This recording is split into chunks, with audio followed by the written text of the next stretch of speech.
This is the question from May June 2024, and it says that a golf club hits a golf ball. The graph shows how the force F varies on the ball with the time t. Which graph shows how the velocity v of the ball varies with the time t? यानी यहाँ पे force time graph दिया हुआ है, force की variation है on the ball, और velocity time graph आपने बताना है कि उस फोर्स की वजह से आपकी बॉल में जो वेलोसिटी में चेंज आएगी वो कैसे वेरी करेगी टाइम के साथ। A B C D option आपको डिफरेंट ग्राफ नज़र आ रहे होंगे।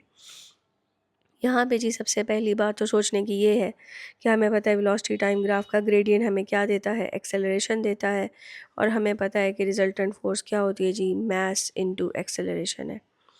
तो इसका ये मतलब है कि बेसिकली फ़ोर्स और एक्सेलरेशन डायरेक्टली प्रोपोर्शनल है। इसका मतलब है फ़ोर्स अगर इंक्रीज़ करेगी तो एक्सेलरेशन भी इंक्रीज़ करेगी, फ़ोर्स डिक्रीज़ करेगी तो एक्सेलरेशन भी डिक्रीज़ करेगी। तो आप देख सकते हैं कि फ़ोर्स जो है वो इंक्रीज़ कर रही है, हाफ़ टाइम के अंदर फ़ोर्स इंक्रीज़ कर रही है, और फिर यहाँ पे इस पॉइंट पे फ़ोर्स फॉर अ मोमेंट जो है वो कांस्टेंट हो जाती है, फिर फ़ोर्स डिक्रीज़ करना शुरू हो जाती है और ज़ीरो हो जाती है रिमेनिंग हाफ टाइम के बाद। तो इसका मतलब है initially you will be having increasing acceleration, ठीक है, और इंक्रीजिंग एक्सेलरेशन का मतलब है वेलोसिटी टाइम ग्राफ का जो ग्रेडियंट है वो इंक्रीजिंग होना चाहिए।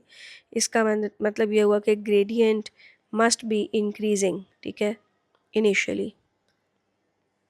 तो अब आपने ये देखना है कि इनमें से किस में इंक्रीजिंग ग्रेडियंट है। इंक्रीजिंग ग्रेडियंट ये देखें जी, इसका है। आप देखें यहाँ पे आप टेंजेंट ड्रॉ करें, स्लोप कम है, यहाँ पे टेंजेंट ड्रॉ करें, स्लोप ज़्यादा है, इसका अंदर इंक्रीजिंग ग्रेडियंट है।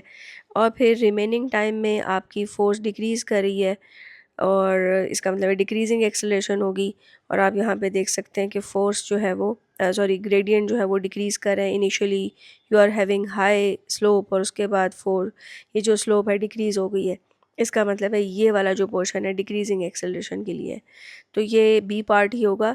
लेकिन बाकियों में देखेंगे यहाँ पे आपका वेलोसिटी टाइम ग्राफ बिल्कुल फ्लैट है, इसका मतलब ग्रेडियंट ज़ीरो है यानी एक्सेलरेशन ज़ीरो है, तो ये नहीं हो सकता।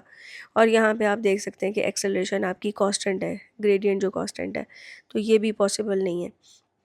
वैसे अगर एक्सेलरेशन कांस्टेंट है तो फोर्स टाइम ग्राफ को भी ऐसे कांस्टेंट फोर्स होनी चाहिए थी, ठीक है। अगर फोर्स कांस्टेंट होती तो फिर एक्सेलरेशन कांस्टेंट होती, फिर कुछ ऐसा ऐसा वेलोसिटी टाइम ग्राफ बन सकता था।